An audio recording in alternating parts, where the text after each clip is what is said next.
হিমালয়ের পাদদেশে অবস্থিত কাশ্মীর অঞ্চল নিয়ে ভারত পাকিস্তানের উত্তেজনা সেই স্বাধীনতার পর থেকেই। কাশ্মীরের মালিকানা নিয়ে দুই দেশের এই পুরনো টানাপোড়েনের মাঝেই হঠাৎ উত্তপ্ত হয়ে উঠেছে পাকিস্তান নিয়ন্ত্রিত আজাদ কাশ্মীর। টানা 4 দিন ধরে চলছে হরতাল।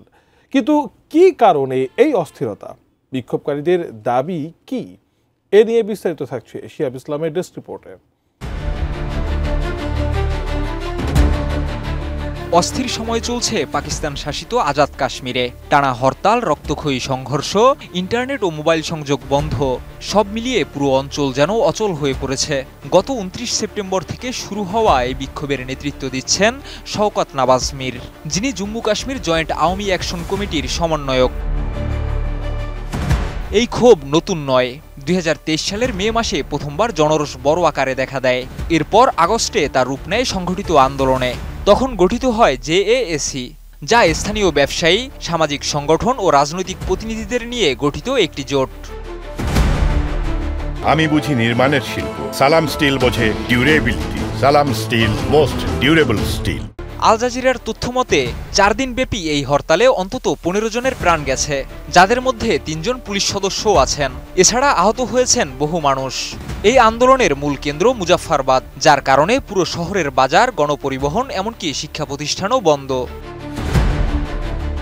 বিক্ষোভকারীদের অভিযোগ, বিদ্যুৎ বিল বেড়েছে অস্বাভাবিক হারে।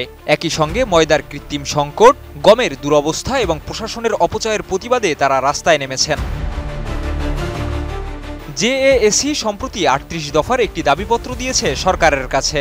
এর মধ্যে উল্লেখযোগ্য দাবিগুলো হলো বিদ্যুৎ ও খাদ্যপণ্যের ভর্তুকি পুনর্বহল, সরকারি কর্মকর্তাদের বিশেষ সুবিধা বাতিল এবং ভারত থেকে আগত শরণার্থীদের জন্য সংরক্ষিত 12টি আসন বাতিল।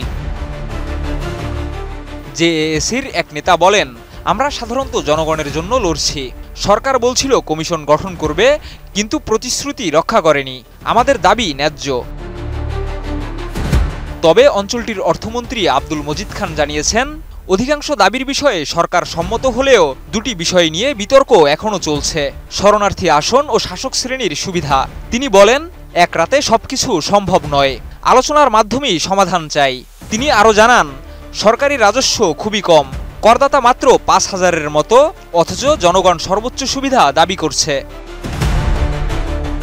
সরকার মুজাফফরবাদে আলোচক দল পাঠিয়েছে। বৃহস্পতিবারের বৈঠকে কোনো অগ্রগতি না হলেও শুক্রবার আরও এক রাউন্ড আলোচনা অনুষ্ঠিত হওয়ার কথা।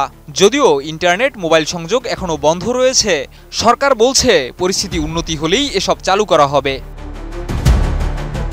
আজাদ কাশ্মীরের আন্দোলন এখন আর কেবল অর্থনৈতিক নয়, রাজনৈতিক ও সামাজিক দাবি দেওয়ার বিস্তৃত প্ল্যাটফর্মে রূপ নিয়েছে। দুই পক্ষই মুখে আলোচনার কথা বললেও জনগণের আস্থা ফিরছে না প্রতিশ্রুতিতে। সামনে কি ঘটবে সেটাই এখন দেখার বিষয়। শিহাব ইসলাম, ATN নিউজ।